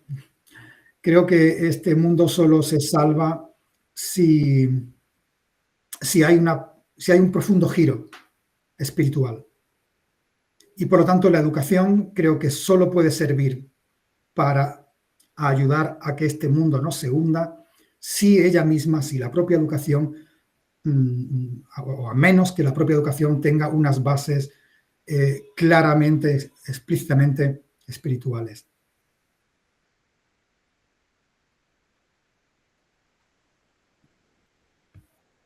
Me preguntan a veces cómo se experimenta la no dualidad. Bueno, porque puedes leer muchos libros, puedes tener una comprensión intelectual de esto, pero de poco va a servir tener una comprensión intelectual de esto. Hay que practicar cosas, hay que practicar la quietud, hay que practicar la renuncia de sí mismo, hay que practicar el silencio, y en ese triple camino de búsqueda de la quietud, del silencio y de la renuncia de sí mismo, del desprenderse del ego en sus aspectos más perniciosos, en ese camino llega un momento en que se produce el cambio. Y a base de practicar la quietud, en medio del movimiento y de la agitación de este mundo, pues uno se da cuenta de que poniendo atención plena en todo, se consigue ver la belleza en todo. Y que a base de renunciar a tu ego, de manera que no te afecten ni el logro ni el fracaso en tus planes, y por supuesto siempre buscando el bien de los demás antes que el tuyo propio. A base de hacer esto y de andar ese camino, uno acaba sintiendo amor hacia todas y hacia todo. Y a base de practicar el silencio, ese silencio en la mente, en medio del ruido que nos rodea, el silencio, que es un tesoro, el silencio hace que aceptemos todo, sobre todo si queremos cambiarlo. Si tú quieres cambiar la realidad, si queremos cambiar lo que está pasando en este mundo, lo primero es aceptar que está pasando, comprender que está pasando en sus términos, no en los que nos gustaría. ¿Y cómo hacer esto sin juzgar? El silencio me ha demostrado a mí que es la llave que abre esa actitud del no juicio, no juzgar. No juzgar no es lo mismo que no discernir. Hay que discernir entre lo que está bien y lo que está mal, en lo que beneficia o perjudica a mí y a los demás. Y cuando el discernimiento está claro, uno tiene claro lo que hay que hacer y se actúa. Pero hacer juicios gratuitos y sobre todo prejuicios, eso no nos conviene. Yo he aprendido esta lección gracias al silencio. Así que ahora, cuando doy mis clases, intento que toda esta enseñanza no dual en la que me he formado y en la que he entrenado o he practicado a través de una serie de prácticas, intento que esto llegue a las aulas, que esto llegue a mis alumnos. Termino con una pequeña anécdota que ha ocurrido esta misma mañana. Esta mañana doy clase en ciencias del deporte, ciencias de la actividad física y del deporte.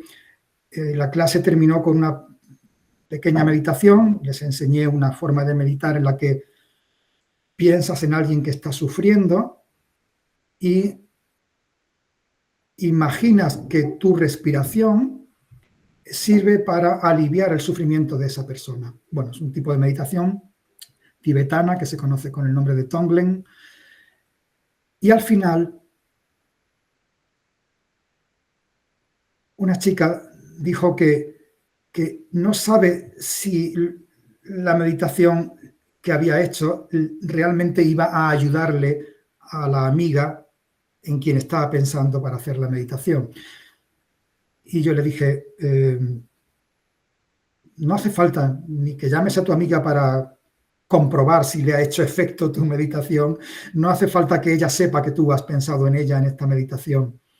lo importante es que lo has hecho. ¿Y cómo te sientas al hacerlo? Y me dijo, muy bien, me siento muy bien. Dije, qué maravilla, qué maravilla. ¿Os habíais dado cuenta de que uno se siente bien cuando hace algo bueno por los demás? ¿Os habíais dado cuenta de eso? Y algunos dijeron que era la primera vez que habían caído en la cuenta de eso. Digo, bueno, pues nunca es tarde para caer en la cuenta de algo que nos distingue como humanos, ¿no? Sentirnos bien cuando hacemos el bien a los demás. Bueno, espero que con estas pequeñas pinceladas os haya llegado algo de, por lo menos, la visión que tengo sobre esto de la no dualidad. Y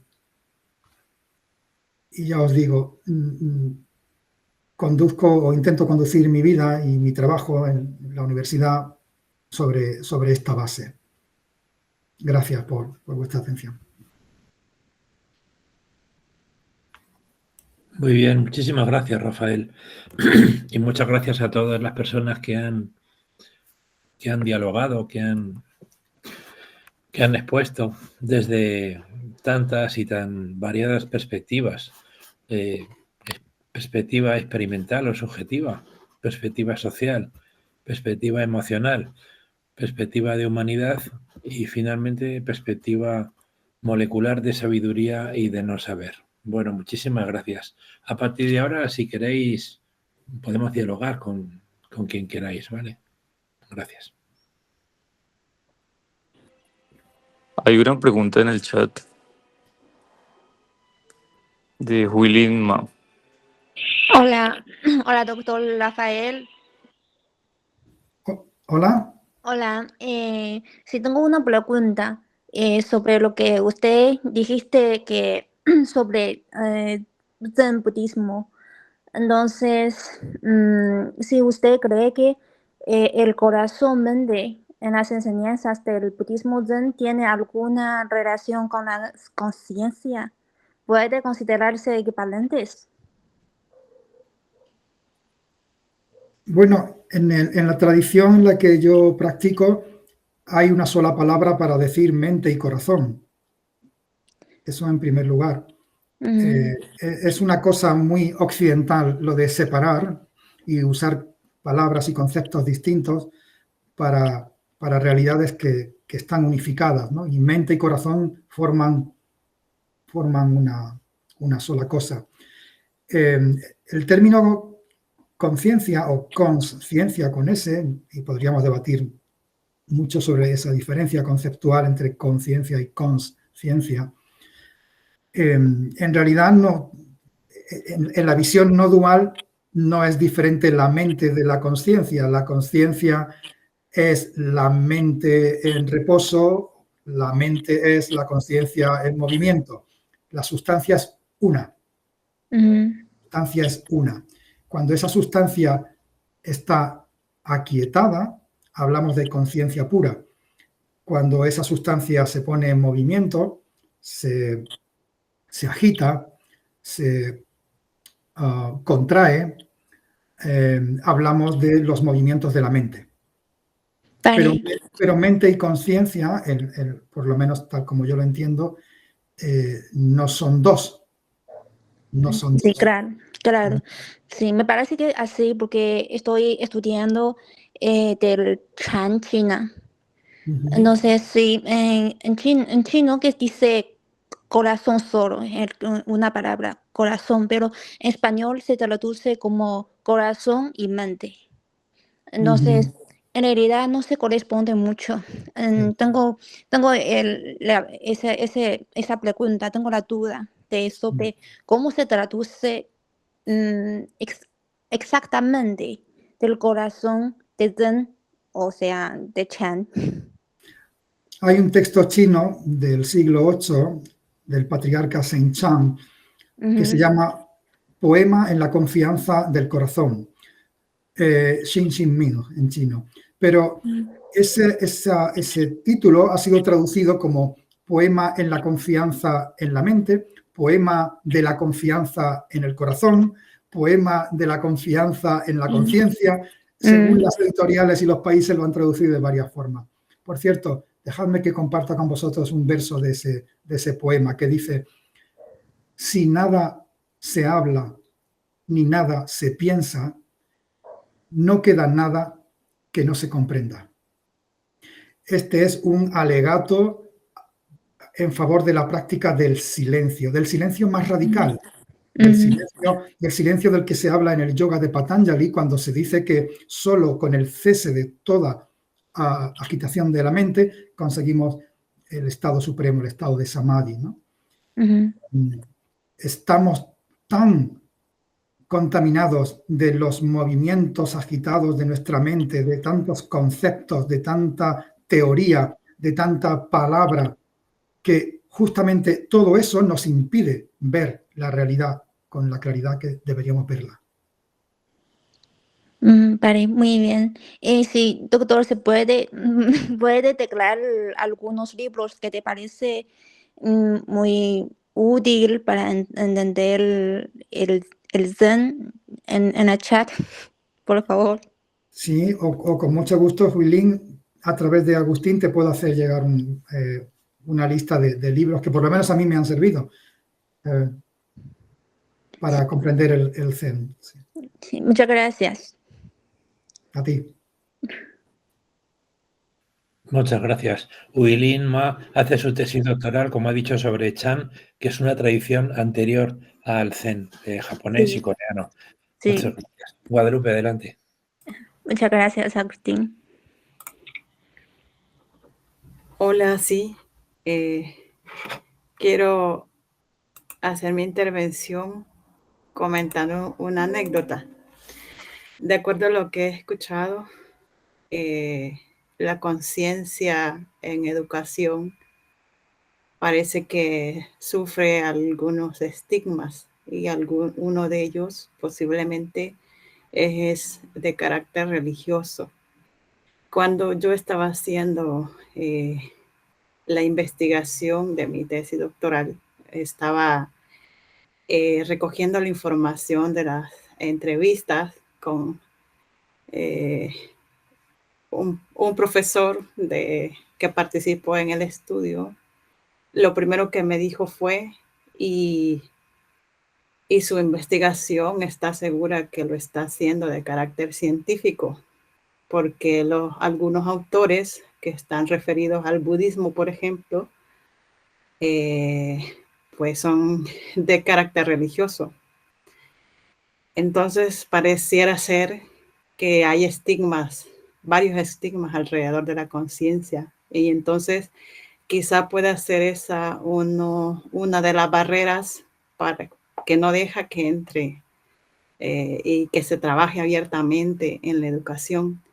Entonces es un profesor de mucha experiencia, y entonces me dejó sorprendida, porque entonces me quedé pensando, ¿y cómo es que un tema tan importante como la conciencia pues tiene esos estigmas de carácter religioso?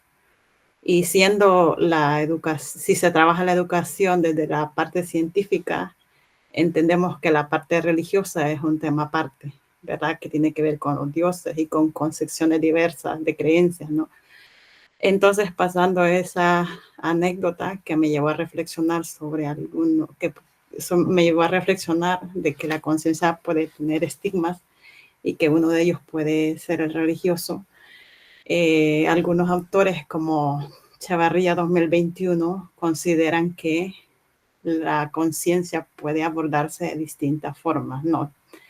De igual forma como también de la Erran 2016 considera que 1998, considera también que la conciencia puede abordarse de distintas formas, y dependiendo de ese punto de vista a partir del cual nosotros identifiquemos esa noción de conciencia, también vamos a ir profundizando en esa concepción, ¿no? Y entonces Chavarría 2021 nos decía que podemos abordar la conciencia desde la parte biológica, por ejemplo, desde la parte metafísica, desde la parte filosófica, desde la parte psicológica, y podemos ir mencionando otros campos. Por ejemplo, desde la parte metafísica se hace referencia a la gestión de la energía, ¿no? Esa energía que nos mueve en el universo. Desde la parte filosófica podemos ir abordando la conciencia también desde esa parte interna del ser humano, ¿no? Que es distinto a la forma en cómo podemos abordar la conciencia desde la educación.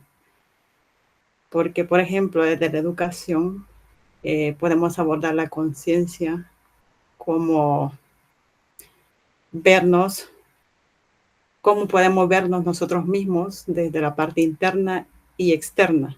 Es decir, darnos, como decía Delaran, darnos cuenta de quiénes somos. Pero ese quiénes somos es una gran pregunta que seguramente para algunos de nosotros esa pregunta está sin responder. Bien, la conciencia tiene muchos elementos, pero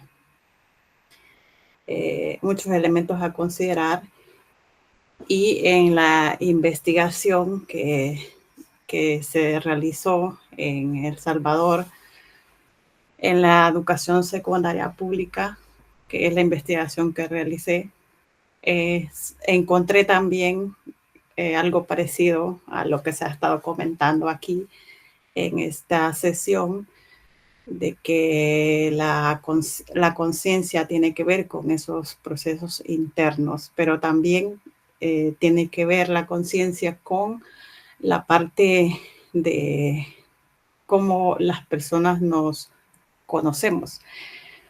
Pero de manera más concreta, en algunos de los resultados se refleja que la conciencia es algo abstracto. Es decir, que todavía pues hace falta esa comprensión de qué es la conciencia. Una comprensión, por supuesto, identificada con la educación, porque como ya mencioné, podemos relacionarla con distintos campos de conocimiento. Y bueno, no sé, también querías comentar algo que según Ken Wilber, 2005, pues también hay unas escuelas que es parte de las escuelas que se han mencionado aquí, y esas escuelas no solamente son orientales, también hay escuelas occidentales que también abordan el tema de la conciencia, y ahí se generan diferentes concepciones a partir de las cuales pues se puede considerar la conciencia y cómo se aborda esa conciencia, es decir, cómo se expresa, porque pues la conciencia es bastante interna, ¿no?, de cada persona. Y no sé, creo que me estoy extendiendo mucho y me puedo quedar hasta ahí, quizás. Gracias.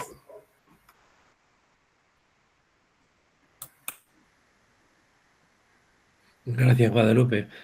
Sí, dialogamos si queréis tranquilamente, quien quiera.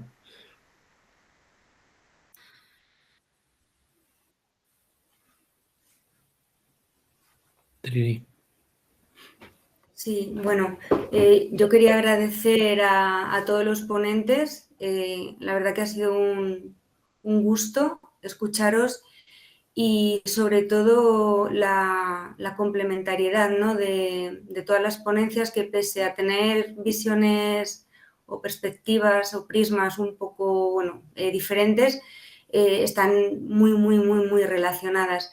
Y quería hacer alusión a dos aspectos nada más. Uno que tiene que ver con la primera exposición, la que ha hecho Ronnie.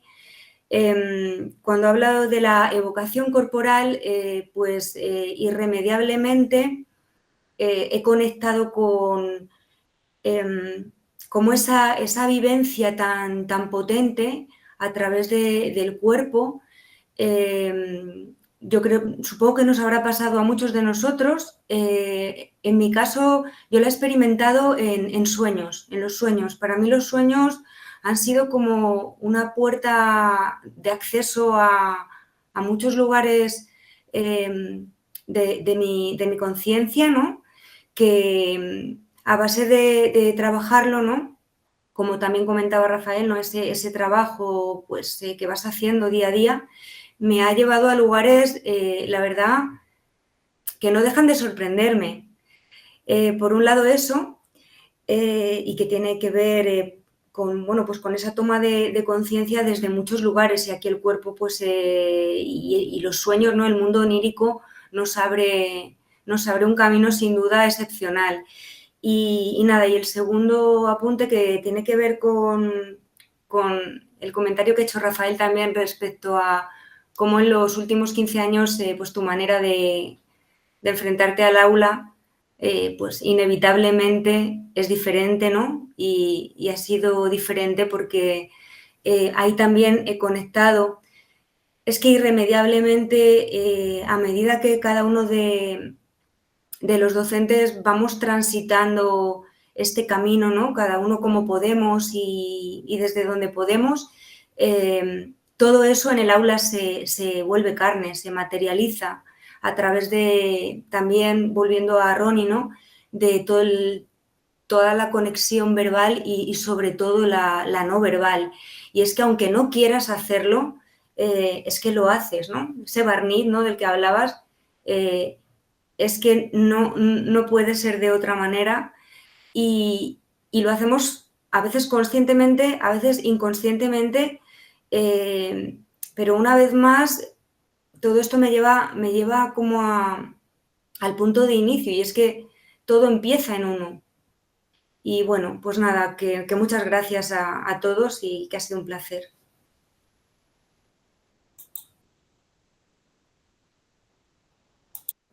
Muchas gracias, Trini.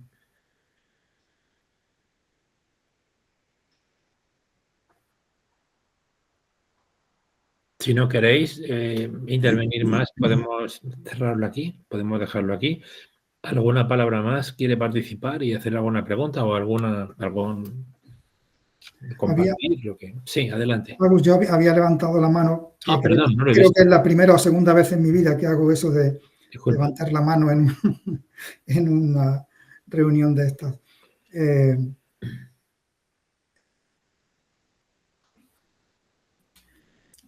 Quería comentar una cosa sobre lo que ha dicho Guadalupe, ¿no? Porque ella hablaba del tema de la conciencia. Bueno, en general todos solemos hablar del tema de la conciencia, ¿no?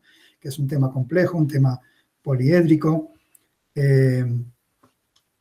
Algunos hablan del difícil problema de la conciencia, ¿no? Por ejemplo, David Chalmers en el 95 acuñó esa expresión, ¿no? Y la acuñó poco después de que un premio Nobel, uno de los que descubrió la estructura del ADN, Crick, dijese, pues ya va siendo hora de que se investigue científicamente sobre la conciencia, ¿no? Y de repente, de la noche a la mañana, pues como que salió del armario un montón de gente y dijo, ostras, es verdad, los científicos deberíamos preocuparnos por explicar el asunto este de la conciencia, ¿no? El difícil problema que decía Chalmers. Bueno, una de las cosas que marcó un antes y un después en mi experiencia personal sobre este asunto fue cuando me di cuenta de que no era un asunto, no era un tema. Ya dejé de hablar y ya no hablo del tema de la conciencia. No es un tema, no está a la par de ningún otro. No puedes decir la ecología, el ecofeminismo, la conciencia, no.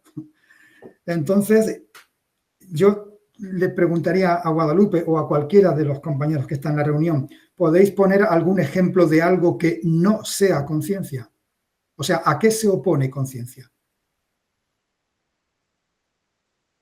¿A qué se opone o frente a qué la conciencia es diferente?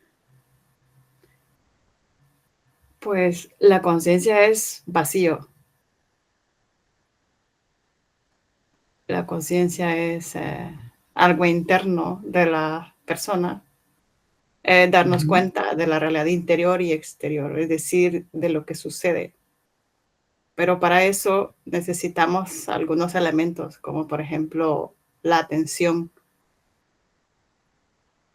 constante. Guadalupe, ¿tú eres consciente ahora mismo? Pues lo intento, porque ese es un gran trabajo. Es un gran trabajo. Sin darle más vueltas. Sin darle más vueltas. Sí. Puedes responder así si te lo pregunta un amigo. Oye, ¿tú eres consciente ahora mismo? Pues le diría que lo intento. Porque voy a traer aquí a citación a un Bueno, por cierto, es un audiovisual de Ouspensky. Él narraba cómo, por ejemplo, tratar ese tema del aprendizaje que es, vamos, está en todos lados del sistema educativo. Él decía que si fuéramos conscientes, todas las personas no tendríamos ningún problema en recordar todo, completamente todo, y no estaríamos hablando de aprendizaje todo el tiempo. Bueno, eso es lo que logro interpretar, que si fuéramos conscientes, si tuviéramos la conciencia que necesitamos, entonces ni siquiera estaríamos hablando de aprendizaje, es que lo comprenderíamos todo inmediatamente, porque fuéramos conscientes cada minuto, cada segundo de nuestra vida de todo lo que hacemos y de lo que ocurre.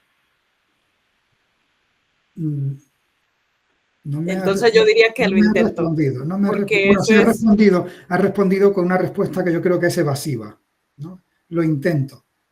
O a veces cuando pregunto esto, porque podéis imaginaros que lo pregunto muchas veces así, según qué situaciones, y la gente dice, no lo sé, supongo, ¿no? Sin embargo, yo creo que es la cosa más autoevidente que tenemos cuando estamos así interactuando. Todos los que estamos aquí somos conscientes. Pero yo no sé dónde está la línea o el límite que separa tu ser consciente de mi ser consciente.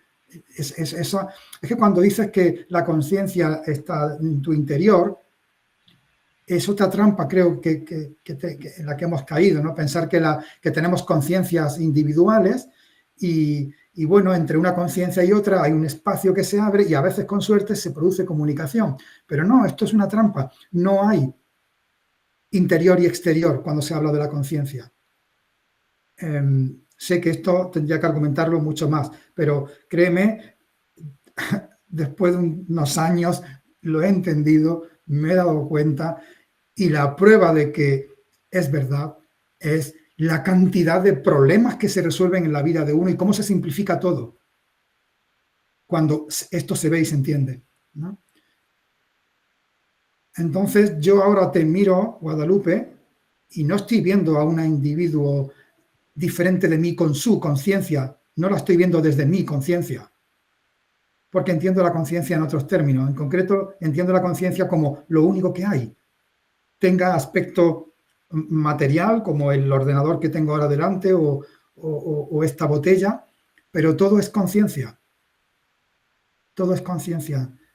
Y cuando lo entiendo así, repito, mi vida se simplifica mucho, me siento mejor sin buscarlo, sin buscar sentirme mejor, me siento mejor. Los que me rodean dicen que notan algo, que me ven cambiado, yo no sé, yo creo que soy el mismo, pero...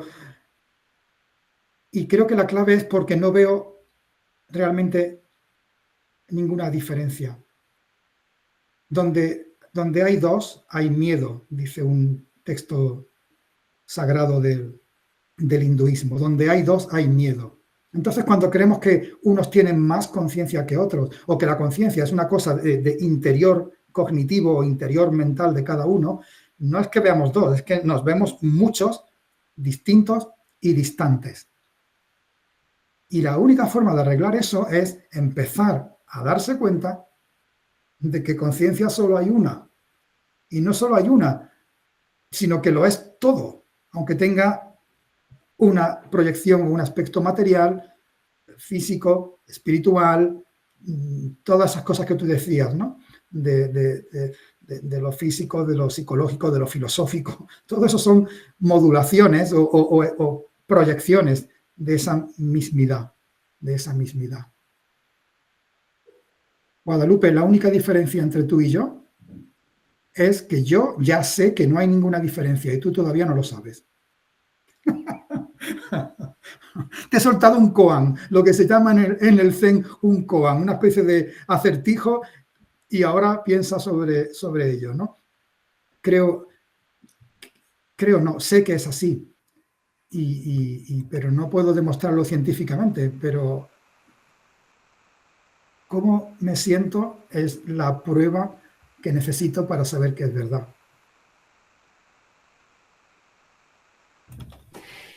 no sé si esto ya se volvió un diálogo así más. Voy a dar mi última intervención porque los demás compañeros también pueden intervenir. Quizás solo quiero comentar que cuando me refería a la parte interna, pues no me estaba refiriendo a la parte cognitiva, ¿no? Tenemos una parte interna que es distinta, que quizás es poco conocida y que es el vacío.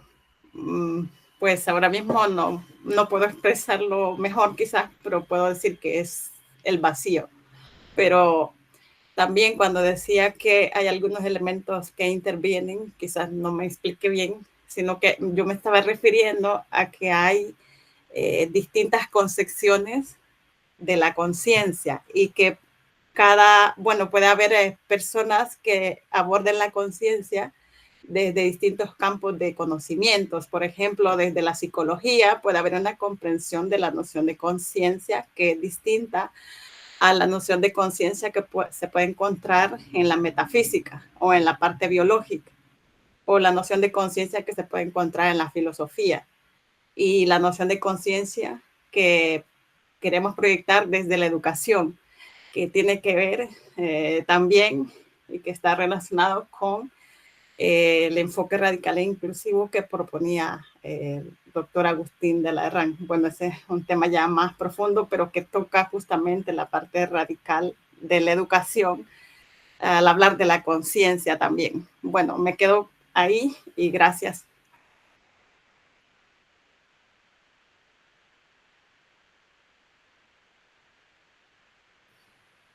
Gracias a los dos, muy interesante el diálogo. ¿Alguna intervención más? Muchas gracias.